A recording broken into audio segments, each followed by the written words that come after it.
आसानी से आप तक पहुंच सके। तो हम आ गए हैं अपने पहले क्वेश्चन पर। यहाँ पर लेखक दिए गए हैं और पुस्तक दिए गए हैं और उन्हें आपस में हमें सम्मिलित करना है। तो चलिए सम्मिलित करते हैं। सबसे पहले दिया हुआ है C.H. फिलिप्स, ये हो जाएगा। नंबर सेकंड से evolution of India and Pakistan. फिर एस मैगरसन हो जाएंगे ट्रांसफार्मर ऑफ पावर। इलियट्स व वैन राइट, ये हो जाएंगे गवर्नमेंट आर्काइव्स इन साउथ एशिया। पर्सवल स्पीयर, ये हो जाएंगे ऑक्सफोर्ड हिस्ट्री ऑफ इंडिया से। तो इस तरह से हम सम्मिलित कर लेंगे। नेक्स्ट पर आते हैं। यहाँ पर दिया हुआ है उसके प्रथम संस्करण एवं स्थानों के साथ कूट का सही चयन करिए। मतलब किसके बाद कौन आया, किसके बाद कौन सा हुआ, ये हमें यहाँ पर बताना है। तो यहाँ पर सबसे पहले दिया हुआ है Jawaharlal Nehru in autobiography London 1, बिल्कुल करेक्ट है। इसके बाद Gokhale the Indian moderates and the British Raj, ये भी हमारा करेक्ट हो जाएगा। तेंदुलकर कृत द महात्मा, ये रॉन्ग है। इसके बाद Subhash Chandra Bose the Indian struggle, यहाँ पे ये हमारा करेक्ट होगा। तो हमारा उत्तर हो जाएगा द। नेक्स्ट पर आते हैं, उर्दू में कौन कौन से समाचार पत्र हैं। तो उर्दू में जो समाचार पत्र का प्रकाशन हुआ है वो हो जाएगा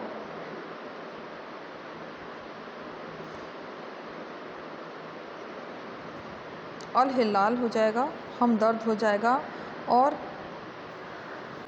फोर्थ ऑप्शन यहाँ पे दिया नहीं है, इसलिए 1 और 2 यहाँ पर हमारा उत्तर होगा। यहाँ पर पुस्तकें दी गई हैं और लेखक दी गए हैं और उन्हें आपस में हमें सम्मिलित करना है। तो आज का भारत पुस्तक लिखी थी रजनी पामदत्त ने। मॉडर्न इंडिया हो जाएगा विपिन चंद्र से। History of the Indian national Congress P. Sitaramayya हो जाएंगे। History of the freedom movement in India हो जाएगा ताराचंद से। तो इस तरह से हमारा जो उत्तर बनेगा वो हो जाएगा ऑप्शन A। नेक्स्ट क्वेश्चन पर आते हैं। यहाँ पे समाचार पत्र दिए गए हैं और भाषा दी गई है और उन्हें आपस में हमें सम्मिलित करना है। तो सबसे पहले देख रहे हैं सोम प्रकाश दिया हुआ है। सोम प्रकाश एक बंगाली समाचार पत्र था, बंगाली भाषा में। फिर आ जाता है गदर कर देंगे, पंजाबी में था। केसरी हो जाएगा मराठा में, और हरिजन हो जाएगा हिंदी में। तो इस तरह से आप सम्मिलित कर लेंगे। नेक्स्ट क्वेश्चन पे आते हैं। दूर से देखने पर जो राजनीतिक संघर्ष जान पड़ता है उसका नज़दीक से निरीक्षण करने प्रायः पता चलता है कि वे अपने पुराने समुदाय की स्थिति की रक्षा कर रहे हैं या उनकी स्थिति सुधर रही है। उपरोक्त कथन को साम्राज्यवादी के सापेक्ष में किस इतिहासकार ने कहा है। तो ऐसा कथन देने वाले थे अनिल सीले।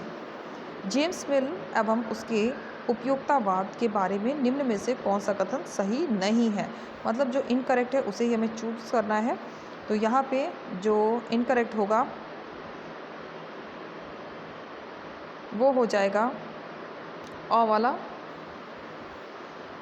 नीचे आप उत्तर देख पा रहे होंगे। उपयोक्तावाद होने के नाते जेम्स मिल संस्कृत एवं फारसी विधा के दृढ़ समर्थक थे। ये हमारा गलत हो रहा है, बाकी सभी कथन सही हैं। एक बार सही कथन को भी रीड आउट कर लेते हैं। जेम्स मिल का मत था कि प्राच्यवेत्ता प्राच्य अधिनायकवाद के साक्ष्य के उन्मूलन में सहायता करने के बजाय उनको जारी रखने के दोषी थे। इसके बाद दूसरा कथन कहता है जेम्स मिल ने हिस्ट्री ऑफ ब्रिटिश इंडिया को लिखकर भारतीय इतिहास का सांप्रदायिक आधार पर वर्गीकरण किया। सबसे लास्ट वाला ये भी सही दिया हुआ है। मिल ने भारत की सामाजिक आर्थिक समस्याओं के कानूनी समाधानों का प्रयास किया। तो ये हमारे सभी करेक्ट दिए हैं, केवल अ ऑप्शन हमारा गलत दिया हुआ है। नेक्स्ट क्वेश्चन पे आते हैं। भारतीय इतिहास लेखन की मार्क्सवादी विचारधारा के बारे में निम्न में से कौन सा सही नहीं है। मतलब जो रॉन्ग है उसे ही हमें इसमें से चुनना है।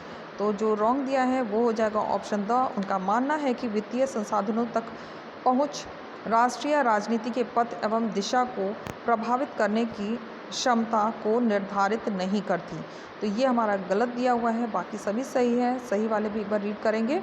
और कहता है जहाँ तक राष्ट्रीय आंदोलन के अध्ययन का संबंध है, आर पाम दत्त एवं AR देसाई ने इस विचारधारा की आधारशिला रखी, लेकिन अन्य के बाद के वर्षों में इसको विकसित किया।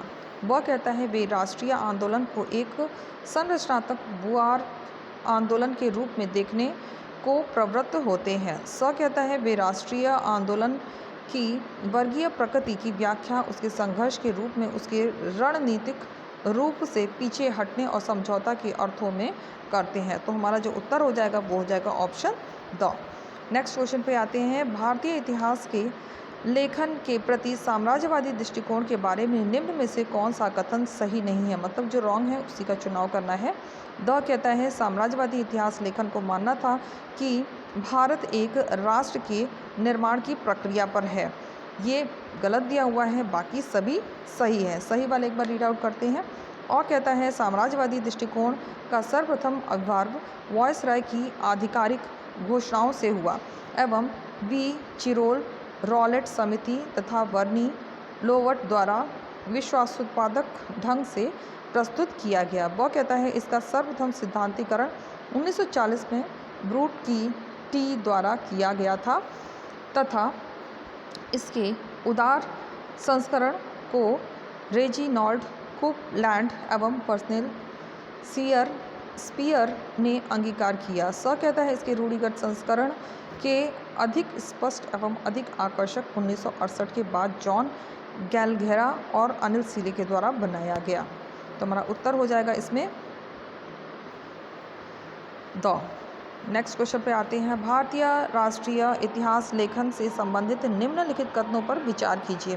तो निम्न कथनों पर विचार करना है और बताना है नीचे दिए गए कूटों में से सही उत्तर का हमें चयन करना है। 1 कहता है इसमें व्यग्रता के साथ राष्ट्रीय चिन्ह की खोज की गई, बिल्कुल सही है। उसके बाद नंबर 4 हमारा करेक्ट होगा, प्राचीन भारतीय अतीत का महिमा मंडन किया गया है। तो हमारा जो उत्तर होगा वो हो जाएगा 1 और 4। साम्राज्यवादी इतिहासकार जेम्स मिल के संबंध में निम्न में से कौन सा कथन सही नहीं है, मतलब जो गलत है उसका चुनाव करना है। तो जो हमारा उत्तर यहाँ पे बनेगा वो हो जाएगा द। उसने प्राचीन भारतीय संस्कृति पर विलियम जोन्स और अन्य प्राच्यविदों के द्वारा व्यक्त किए गए विचारों को स्वीकार किया। ये गलत दिया हुआ है, बाकी सभी सही दिए हुए हैं। अगर आपको क्वेश्चंस बहुत फास्ट लगते हैं तो आप वीडियो को पॉज करके धीरे धीरे क्वेश्चन को रीड आउट कर सकते हैं। नेक्स्ट क्वेश्चन पे आते हैं। राष्ट्रीय इतिहास लेखन के संबंध निम्नलिखित कथनों पर विचार कीजिए। तो विचार करके हमें क्या बताना है, करने के दौरान अपने चरित्र में आवश्यक रूप से प्रचारात्मक थे। निम्न कूटों की सही उत्तर का हमें चुनाव करना है, जो सही है केवल उन्हीं पर टिक लगाना है। तो सबसे पहला और दूसरा हमारा बिल्कुल करेक्ट हो जा रहा है। चलिए इसे रीड आउट कर लेते हैं। भारतीय इतिहास लेखन पूर्वाग्रहपूर्ण औपनिवेशिक लेखन की प्रक्रिया थी, बिल्कुल सही है।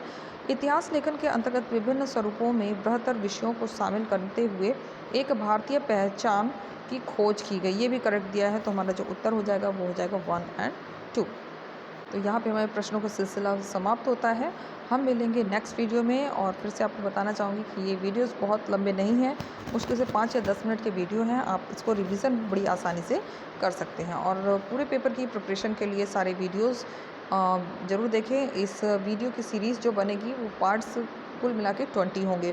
तो जल्द ही हम 20 तक पहुंचने वाले हैं और यहाँ पर हमारा जो पेपर है वो पूरा फिनिश हो जाएगा। मिलते हैं नेक्स्ट वीडियो में। Take care and bye bye.